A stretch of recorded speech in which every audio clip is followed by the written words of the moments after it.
Viewers, Google sheet అంటే ఏంటి, ఈ గూగుల్ షీట్ వల్ల యూజ్ ఏంటి, నార్మల్ ఎక్సెల్ షీట్ కి గూగుల్ షీట్ కి ఉన్న డిఫరెన్స్ ఏంటి, ఈ గూగుల్ షీట్ అనేది ఎలా ఓపెన్ చేయాలి, దీని యొక్క ఇంటర్ఫేస్ అనేది ఏ విధంగా ఉండిద్ది, ఇందులో ఉన్న మెయిన్ అడ్వాంటేజెస్ ఏంటో తెలియాలి అంటే ఈ వీడియోని మీరు స్కిప్ చేయకుండా ఫార్వర్డ్ చేయకుండా కంప్లీట్ గా చూడండి.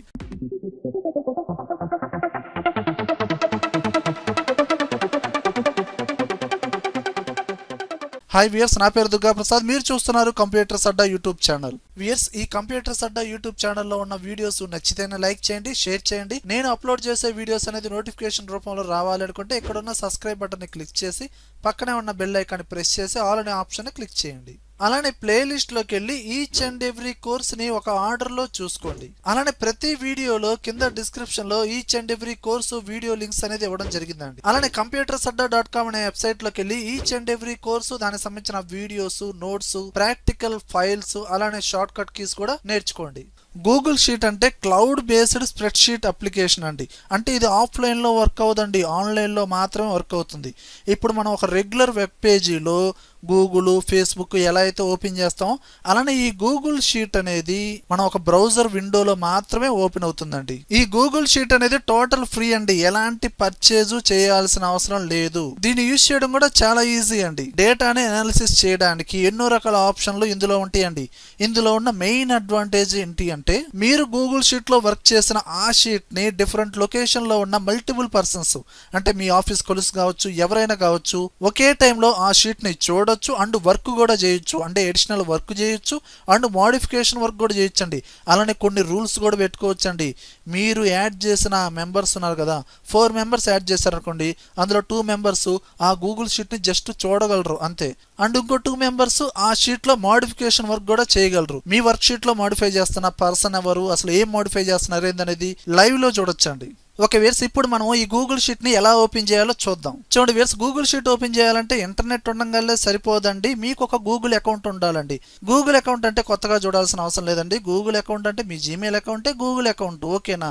ఇప్పుడు మీ గూగుల్ అకౌంట్తో డైరెక్ట్గా లాగిన్ అవ్వండి. నేను ముందుగానే లాగిన్ అయ్యాను. లాగిన్ అయిన తర్వాత ఇక్కడ మనకి టాప్ రైట్లో డాట్ సింబల్స్ ఉన్నాయి చూసారా, దీని మీద ప్రెస్ చేసి గూగుల్ డ్రైవ్ అనే ఆప్షన్ని క్లిక్ చేయండి. ఇక్కడ మనకి టాప్ లెఫ్ట్లో న్యూ అనే ఆప్షన్ ఉందా, దీన్ని క్లిక్ చేయండి. ఇక్కడ ఇదిగోండి గూగుల్ షీట్, ఇక్కడ పక్కన యారో మార్క్ ఉందా, దీన్ని ప్రెస్ చేయండి. బ్లాంక్ స్ప్రెడ్ షీట్ కావాలంటే డైరెక్ట్గా క్లిక్ చేయండి, లేదా ముందుగానే డిఫరెంట్ టెంప్లెట్స్ ఉంటాయండి, వాటిని కూడా డైరెక్ట్గా ఓపెన్ చేయాలంటే ఈ ఆప్షన్ క్లిక్ చేయండి, ఓకేనా? లేదంటే నేను డైరెక్ట్గా గూగుల్ షీట్ ఈ ఆప్షన్ క్లిక్ చేశాను. సపరేట్ ట్యాబ్లో ఇదిగోండి ఈ విధంగా ఓపెన్ అవుతుంది. లేదా ఇప్పుడు న్యూలోకి వెళ్ళానండి, గూగుల్ షీట్లో ఇక్కడ యారో మార్క్ని క్లిక్ చేసి ఫ్రమ్ ఏ టెంప్లెట్ ఈ ఆప్షన్ క్లిక్ చేశానండి. ఇదిగోండి మీకు బ్లాంక్ షీట్ కావాలంటే ఈ బాక్స్ని క్లిక్ చేయండి, లేదా డిఫరెంట్ టెంప్లెట్స్ అనేది ఇక్కడ ఉంటాయి, ఓకేనా? ఇందులో కావాల్సిన టెంప్లెట్ని డైరెక్ట్గా క్లిక్ చేయండి, డైరెక్ట్గా ఓపెన్ అవుతుంది. అలా కాకుండా గూగుల్ షీట్ని ఓపెన్ చేయాలంటే ఇంకో వే ఉందండి. మీరు డైరెక్ట్గా న్యూ ట్యాబ్ తీసుకొని అడ్రస్ బార్లో గూగుల్ షీట్స్ అని టైప్ చేసి ఎంటర్ కొట్టండి. ఫస్ట్ ఉన్న website free online spread sheet ఈ ఆప్షన్ని క్లిక్ చేయండి. ఇక్కడ personal go to Google sheet ఈ బటన్ని క్లిక్ చేయండి. ఇదిగోండి డైరెక్ట్గా మనకి బ్లాంక్ అండ్ డిఫరెంట్ టెంప్లెట్స్ ఉంటాయి. టెంప్లెట్ గ్యాలరీలోకి వెళ్ళారనుకోండి, టోటల్ టెంప్లెట్స్ అన్నీ ఓపెన్ అవుతాయి. అండ్ ఇక్కడ బ్యాక్ యారో మార్క్ క్లిక్ చేయండి, మళ్ళీ నార్మల్గా వచ్చేస్తుంది. లాస్ట్ 20 డేస్లో మీరు సేవ్ చేసిన వర్క్ స్ప్రెడ్ షీట్లన్నీ ఇక్కడ డిస్ప్లే అవుతా ఉంటాయి. ఓకే, ఇప్పుడు నేను మళ్ళీ గూగుల్ డ్రైవ్లోకి వచ్చానండి. ఇప్పుడు జనరల్గా మనం కంప్యూటర్లో డిఫరెంట్ ఫైల్స్ ఉంటాయండి, ఎంటర్టైన్మెంట్ ఉంటాయి, ఎడ్యుకేషన్ ఉంటాయి, జనరల్గా ఉంటాయి, ఓకేనా? డిఫరెంట్ ఫోల్డర్స్ క్రియేట్ చేసి కేటగిరీస్ వైజ్గా ఫైల్స్ని ఫోల్డర్లో స్టోర్ చేసుకుంటూ ఉంటాం. అలానే గూగుల్ డ్రైవ్లో కూడా నేనేంటంటే డిఫరెంట్ ఫోల్డర్స్, ఫైల్స్ స్టోర్ చేసుకోవడం జరిగిందండి. అండ్ ఫోల్డర్స్ ఓపెన్ చేస్తాం, అందులో మళ్ళీ దానికి సంబంధించిన ఫైల్స్ ఉంటాయండి. అలానే నేనేం చేస్తున్నానండి, మనం గూగుల్ షీట్స్కి సంబంధించిన వర్క్ చేస్తున్నాం కాబట్టి గూగుల్ షీట్ అనే నేమ్తో ఒక ఫోల్డర్ అనేది క్రియేట్ చేసి పెట్టుకోండి. అందులోనే గూగుల్ షీట్స్కి సంబంధించిన ఫైల్స్ అన్ని స్టోర్ చేసుకోండి. ముందుగా ఫోల్డర్ క్రియేట్ చేయాలంటే న్యూ అనే బటన్ని క్లిక్ చేసి ఇక్కడ ఫోల్డర్ అనే ఆప్షన్ ఉందా క్లిక్ చేయండి. ఇక్కడ ఓకే, నేను ఫోల్డర్ నేమ్ ఇస్తున్నానండి, గూగుల్ షీట్స్ క్రియేట్. ఇదిగోండి గూగుల్ షీట్ అనే నేమ్తో ఫోల్డర్ క్రియేట్ అయిందా లేదా. అలానే ఇక్కడ CorelDRAW, AutoCAD, MS Office అని డిఫరెంట్ ఫోల్డర్స్ ఉన్నాయండి. ఓకే, ఇక్కడ నేను గూగుల్ షీట్ దీన్ని ఓపెన్ చేయండి. ఇప్పుడు మీరు మై డ్రైవ్లో గూగుల్ షీట్లో ఉన్నారండి. ఇప్పుడు మీరు న్యూలోకి వెళ్ళి గూగుల్ షీట్ క్లిక్ చేయండి. ఇదిగోండి డైరెక్ట్గా ఓపెన్ అయిందా లేదా. ఇదిగోండి గూగుల్ షీట్ యొక్క ఇంటర్ఫేస్ అనేది ఈ విధంగా ఉండిద్దండి. ఇప్పుడు ఇక్కడ అన్టైటిల్డ్ స్ప్రెడ్ షీట్ మనకి డిఫాల్ట్గా అన్టైటిల్ ఉండిద్దండి. ఓకే, ఇది మెనూ బారు, అలానే ఇవి ఆప్షన్స్ అండి, అలానే name box, formula bar, and మనకి ఇక్కడ వర్టికల్గా ఆల్ఫాబెట్స్లో ఉన్నాయండి కాలమ్స్, అండ్ హారిజంటల్గా న్యూమరికల్ లెటర్స్లో ఉన్నాయండి రోస్. ఈచ్ బాక్స్ని సెల్ అంటారు, వీటిని సెల్స్ అంటారు. అండ్ మనకి కాలమ్స్కి రోస్కి మీడియేటర్గా ఈ బటన్ని క్లిక్ చేస్తే టోటల్ షీట్ మొత్తం సెలక్షన్ అవుతుంది. అలానే మనకి ఇక్కడ ఈ గూగుల్ షీట్కి నేమ్ అన్టైటిల్ ఉందండి, నేను నేమ్ మారుస్తున్నాను. దీని మీద జస్ట్ అలా ప్రెస్ చేయండి, టైటిల్ మొత్తం సెలక్షన్ అవుతుంది. గూగుల్ షీట్ పార్ట్ 1 ఇలా ఇచ్చేసాను, ఎంటర్ కొట్టాను. ఇప్పుడు మనకి ఏంటండి గూగుల్ షీట్ పార్ట్ 1 ఎప్పుడైతే మీరు నేమ్ ఇచ్చారో ఆటోమేటిక్గా ఇది గూగుల్ డ్రైవ్లో సేవ్ అవుతుందండి. చూడండి, మీరు బ్యాక్ రండి, ఇదిగోండి మై డ్రైవ్లో గూగుల్ షీట్ అనే ఫోల్డర్లో గూగుల్ షీట్ పార్ట్ 1 అనే నేమ్తో ఆటోమేటిక్గా స్టోర్ అవుతుందండి. మధ్య మధ్యలో కంట్రోల్ S అని కీ అనేది యూజ్ చేయాల్సిన అవసరం లేదండి, ఆటోమేటిక్గా స్టోర్ అయిపోతుంది. ఓకేనా? అలా ఇప్పుడు ఈ గూగుల్ షీట్ అనేది ఎందులో స్టోర్ అయిందండి? గూగుల్ డ్రైవ్లో గూగుల్ షీట్ అనే ఫోల్డర్లో స్టోర్ అయింది. అలా కాకుండా ఇప్పుడు ఈ గూగుల్ షీట్ నేమ్ ఉంది కదండి, దీని పక్కన ఇక్కడ మూవ్ ఈ ఆప్షన్ క్లిక్ చేయండి. ఇదిగోండి ఈ షీట్ అనేది ఇక్కడ ఉన్న యారో మార్క్ని క్లిక్ చేస్తే మీ డ్రైవ్లో ఉన్న డిఫరెంట్ ఫోల్డర్స్ కూడా ఓపెన్ అవుతాయి. మీరు ఇప్పుడు వేరొక ఫోల్డర్ని సెలెక్షన్ చేసి మూవ్ అన్నారు అనుకోండి, ఆ గూగుల్ షీట్ అనేది వేరొక ఫోల్డర్లో మూవ్ అయిపోతూ ఉండిద్దండి. అవసరం లేదు అనుకుంటే క్యాన్సిల్ చేయండి, లేదా సపరేట్గా న్యూ ఫోల్డర్ క్రియేట్ చేసి అందులో మూవ్ చేయాలనుకుంటే ఇదిగోండి ఇక్కడ న్యూ ఫోల్డర్ ఈ బటన్ని క్లిక్ చేసి ఒక న్యూ ఫోల్డర్ క్రియేట్ చేసి మూవ్ అన్నారు అనుకోండి, ఆ ఫోల్డర్లో మూవ్ అవుతుంది. ఓకే, నేను మళ్ళీ బ్యాక్ వచ్చేసాను, క్యాన్సిల్ చేశాను. అలానే ఈ ట్యాబ్లో ఈ షీట్ ఉందండి, నాకు మళ్ళీ సపరేట్ ట్యాబ్లో ఒక న్యూ షీట్ రావాలి అనుకుంటే మీరు ఫైల్ మెనూలోకి వెళ్ళి న్యూ స్ప్రెడ్ షీటే కాదండి, అండ్ వేరొక టెంప్లెట్, డాక్యుమెంట్, ప్రెజెంటేషన్ ఇవన్నీ క్రియేట్ చేసుకోవచ్చు. ఇప్పుడు మనం నేర్చుకునే కాన్సెప్ట్ గూగుల్ షీట్స్ గురించి కాబట్టి స్ప్రెడ్ షీట్ అన్నారనుకోండి, సపరేట్ ట్యాబ్లో మనకి ఒక న్యూ షీట్ అనేది క్రియేట్ అవుతుంది.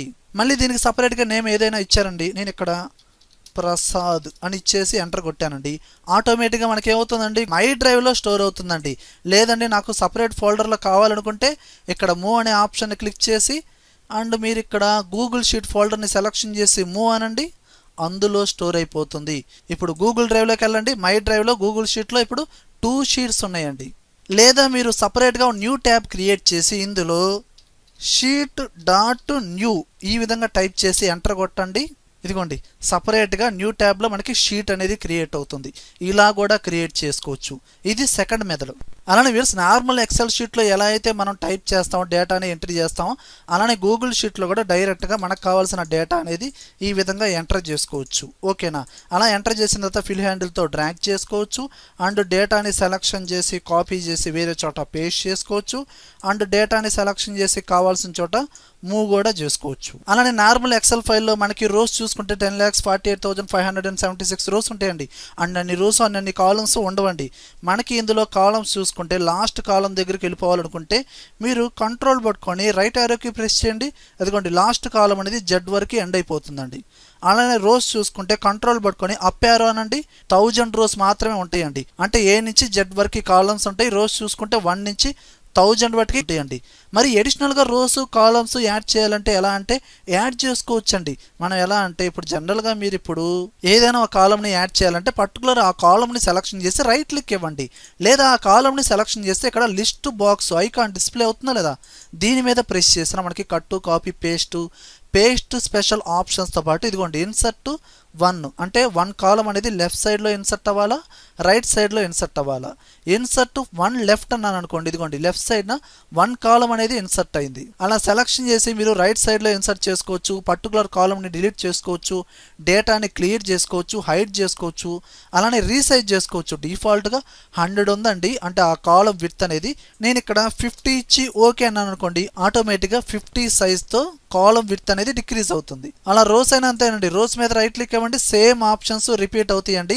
అలానే ఇంకా ఏం చేయొచ్చు అంటే ఇప్పుడు ఇక్కడున్న డేటా ప్రకారంగా ఆటోమేటిక్గా విడ్త్ అనేది ఫిట్ అవ్వాలనుకుంటే మనం కాలంకి మధ్యలో వెళ్ళగానే డబుల్ యారో మార్క్ లాగా లైన్ వస్తుందండి, డబుల్ క్లిక్ చేయండి, ఆటోమేటిక్గా ఇలా ఫిట్ అయిపోతుంది. లేదా ఇలా డబుల్ యారో మార్క్ వచ్చింది కదండి, ఇలా సెలెక్షన్ చేసి కావాల్సిన విడ్త్ అనేది ఈ విధంగా ఇంక్రీజ్ చేసుకోవచ్చు, డిక్రీజ్ చేసుకోవచ్చు. మల్టిపుల్ కాలమ్స్ని మల్టిపుల్ రోస్ని కూడా సెలెక్షన్ చేసి ఎట్ ఏ టైం ఒకేసారి దాని విడ్త్ అనేది ఇంక్రీజ్ చేసుకోవచ్చు, డిక్రీజ్ చేసుకోవచ్చు, అది కూడా ఈక్వల్గా ఇదిగోండి ఈ విధంగా. అలానే ఎడిషనల్ రోస్ కూడా కావాలనుకుంటే మీరు లాస్ట్ రోకి వెళ్ళిపోండి, కంట్రోల్ పట్టుకుని డౌన్ యారోకి ప్రెస్ చేయండి. అప్పుడు ఇక్కడ మనకి యాడ్ ఇక్కడ 1000 ఆల్రెడీ మనకి 1000 రోస్ ఉన్నాయండి. అడిషనల్గా ఇంకెన్ని రోస్ కావాలి, 500 రోస్ కావాలండి. 500 అని టైప్ చేసి యాడ్ అన్నాను అనుకోండి, ఇదిగోండి టోటల్గా 1500 రోస్ వచ్చినాయి. ఈ విధంగా యాడ్ చేసుకోవచ్చు. కాలమ్స్ అయితే కాలమ్ మీద రైట్ క్లిక్ ఇచ్చి యాడ్ చేసుకోవచ్చు అండి. రోస్ అయితే డైరెక్ట్గా బాటంలోకి వచ్చి ఈ విధంగా యాడ్ చేసుకోవాలి. అలానే సేమ్ ట్యాబ్లో ఎడిషనల్ షీట్స్ క్రియేట్ చేయాలంటే ఇక్కడ మనకి ఇక్కడ ప్లస్ అనే బటన్ ఉంది కదండి, దీన్ని ప్రెస్ చేయండి. ఎడిషనల్గా షీట్స్ అనేది ఇలా క్రియేట్ అవుతూ ఉంటాయి. మళ్ళీ ఈ షీట్ మీద రైట్ క్లిక్ ఇచ్చి రీనేమ్ పేరు మార్చుకోవచ్చు, డిలీట్ చేసుకోవచ్చు, డూప్లికేట్ షీట్ తీసుకోవచ్చు అండ్ కలర్స్ కూడా ఈ విధంగా చేంజ్ చేసుకోవచ్చు. ఈ విధంగా రైట్ క్లిక్ ఇచ్చి అండ్ ఆల్ షీట్స్ డిస్ప్లే అవ్వాలంటే ఇక్కడ మనకి డాష్ సింబల్స్ ఉన్నాయి కదండి, క్లిక్ చేయండి. అన్ని షీట్స్ ఈ విధంగా డిస్ప్లే అవుతాయి. అలానే షీట్స్ని జూమ్ ఇన్ జూమ్ అవుట్ చేయాలనుకుంటే మనకి ఇక్కడ ఆప్షన్స్లో 100% ఉందండి. పక్కన యారో మార్క్ క్లిక్ చేసి కావాల్సిన పర్సంటేజ్లో ఈ విధంగా జూమ్ చేసుకోవచ్చు, జూమ్ అవుట్ చేసుకోవచ్చు. దీనికి డైరెక్ట్ షార్ట్ కట్ వచ్చి Alt V ప్రెస్ చేసి జెడ్ ప్రెస్ చేయండి. జూమ్ ఆప్షన్స్ అనేది హైలైట్ అవుతాయి. కావాల్సిన పర్సంటేజ్లో మీరు జూమ్ ఇన్ చేసుకోండి లేదా జూమ్ అవుట్ చేసుకోండి. అలానే కావాల్సిన షీట్ మీద రైట్ క్లిక్ ఇచ్చి హైడ్ చేయండి. హైడ్ అయిపోయింది. ఎప్పుడైతే హైడ్ చేశారో మనకి ఇక్కడ రైట్ సైడ్న ఒక ఆప్షన్ హైలైట్ అయింది చూడండి. మీకు ఇప్పుడు హైడ్లో ఉన్న షీట్స్ డిస్ప్లే అవ్వాలంటే వ్యూ మెనూలోకి వెళ్ళండి అని చెప్తుంది. మీరు ఇప్పుడు డైరెక్ట్గా వ్యూ మెనూలోకి వెళ్ళి ఇదిగోండి హిడెన్ షీట్స్ ఒక షీటు హైడ్లో ఉంది, అది షీట్ 3 అనే నేమ్తో దీని మీద క్లిక్ చేయండి. ఆటోమేటిక్గా ఆ షీట్ అనేది డిస్ప్లే అవుతుంది. మళ్ళీ కావాలంటే హైడ్ చేయండి. మళ్ళీ మనకి టోటల్ షీట్స్ అనేది ఇక్కడ డిస్ప్లే అవుతాయి కదా, దీని మీద క్లిక్ చేసిన హైడ్లో ఉన్న షీట్స్ కూడా మనకి డిస్ప్లే అవుతూ ఉంటాయి. కానీ హైడ్లో ఉన్న షీట్స్ అనేది హైలైట్ అవ్వవు. దాని మీద ప్రెస్ చేశారనుకోండి మళ్ళీ ఆ షీట్ అనేది డిస్ప్లే అవుతుంది. అలా మనం ఎడిషనల్గా ఎలాంటి వర్క్ చేసినా ఆటోమేటిక్గా మనకి గూగుల్ డ్రైవ్లో గూగుల్ షీట్ అనే ఫోల్డర్ క్రియేట్ చేసాం కాబట్టి ఇందులో స్టోర్ అయిపోతూ ఉంటాయండి. ఇప్పుడు ఇందులో కూడా డైరెక్ట్గా సెలెక్షన్ చేసి కీబోర్డ్లో డిలీట్ అన్నారనుకోండి డిలీట్ అయిపోతాయి. కానీ మనం ఆన్లైన్లో ఉన్నాం కదండి, మరి కంప్యూటర్లో డిలీట్ చేస్తే రీసైకిల్ బిన్లో స్టోర్ అవుతాయి. మరి గూగుల్ డ్రైవ్లో డిలీట్ చేస్తే ఇక్కడ మనకి ఇదిగోండి బిన్ అనే ఐకాన్ ఉండిద్ది, దీని మీద ప్రెస్ చేశారనుకోండి డిలీట్ చేసిన షీట్స్, ఫైల్స్, ఫోల్డర్స్ అన్నీ ఇందులో వస్తాయండి. ఆ పర్టికులర్ ఫైల్ మీద రైట్ క్లిక్ ఇచ్చి రీస్టోర్ చేసుకోవచ్చు. కంప్లీట్గా డిలీట్ చేసుకోవాలనుకుంటే డిలీట్ ఫర్ ఎవర్ ఈ ఆప్షన్ని క్లిక్ చేయొచ్చు. మళ్ళీ అగైన్ డిలీట్. ఇంకా అలా డిలీట్ చేశారంటే కంప్లీట్గా డిలీట్ అయినట్లే. ఓకే వ్యూయర్స్, గూగుల్ షీట్కి సంబంధించిన మరికొన్ని ఆప్షన్స్ అనేది మనం నెక్స్ట్ వీడియోలో నేర్చుకుందాం. వ్యూయర్స్, ఈ వీడియోలో కంటెంట్ ఉంటేనే లైక్ చేయండి. లైక్ చేశారంటే నలుగురికి షేర్ చేసినట్లే. అలానే యూట్యూబ్ ఛానల్ అంతవరకు మీరు సబ్స్క్రైబ్ చేసుకోబోతే వెంటనే సబ్స్క్రైబ్ చేసుకోండి. పక్కనే ఉన్న బెల్ ఐకాన్ని ప్రెస్ చేయండి. Thank you very much.